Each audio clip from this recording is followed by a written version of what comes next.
Want to make your Excel sheet cleaner and more focused?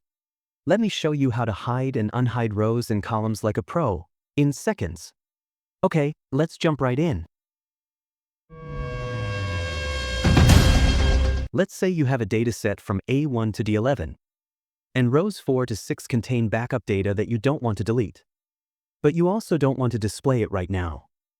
To hide those rows, simply select the rows by clicking and dragging from the row numbers.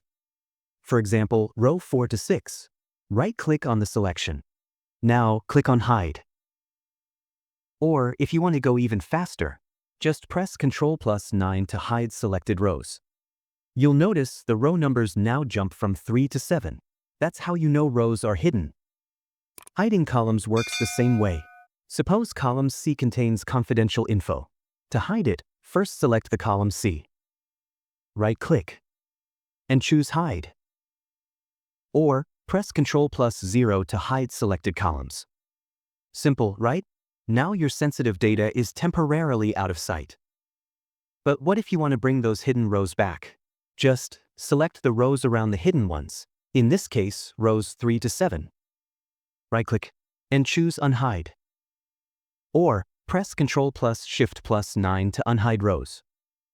To unhide a column, do the same thing. Select the columns around the hidden one, for example, columns B to D. Right-click and choose Unhide. Or, press Alt+HOUL to unhide columns. Now you can hide and unhide rows like a data pro. Simple trick, big impact.